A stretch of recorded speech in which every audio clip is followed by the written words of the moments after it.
Hello, my name is Abe. I'm 29 years old and I'm from Australia.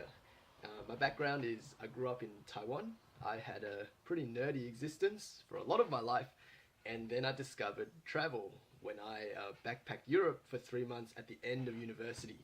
I've loved travel ever since, and I travel often.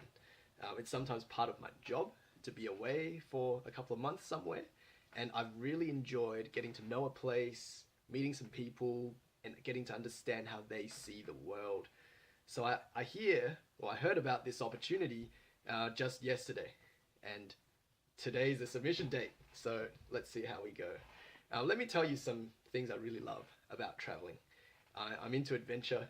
Last year, I climbed Lombok's Mount Rinjani in a storm without the rain jackets that they promised us when we signed up.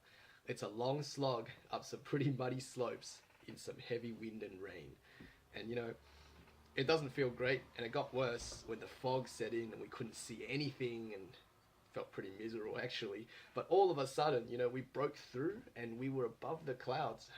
The rain couldn't get us anymore. The sun was shining. There were these ridiculous views across this whole crater area because it's a volcano, right? And I just felt like this is what adventure is all about. There's some ups, there's some downs, and then there's something there to make it all super worth it at the end. Along the way, I've found that I'm a bit random. I don't have a problem with looking silly at all. And look, I think that's what's great about travel, that there's always something unpredictable around the corner. Um, One time I'd planned to get this overnight train, but instead I spent a wintry night on the street in Lausanne, Switzerland. So apparently you can't just walk up and buy a ticket. The inspector literally shoved me off the train as I continued to argue with him. I couldn't, this was late at night, I couldn't afford €180 for a hotel.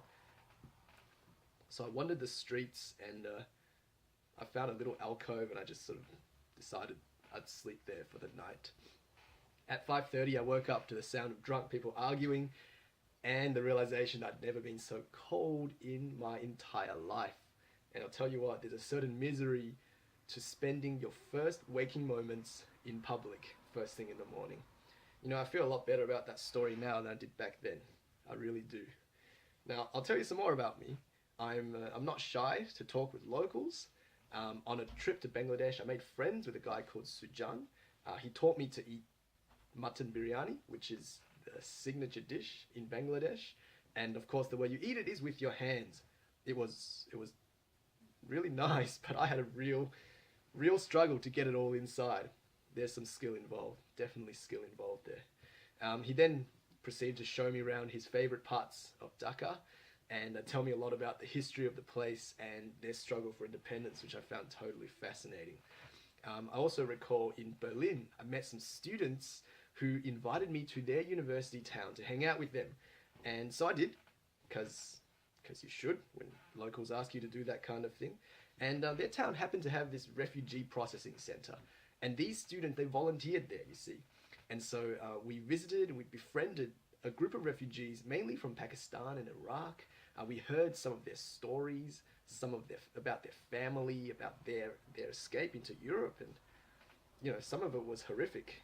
And we ate together, we learned German together for a few weeks, and I gotta say I got so much out of it. It gave me a real perspective about what it's like to be a refugee and the refugee experience. And I hate to say it, but in Australia, when we have this refugee debate, Australia doesn't see refugees like people see in refuge. They kind of see them as criminals. And I really believe that there's a purpose to traveling beyond just having fun. It's to understand and appreciate and grow richer in your experience and your ability to connect with people.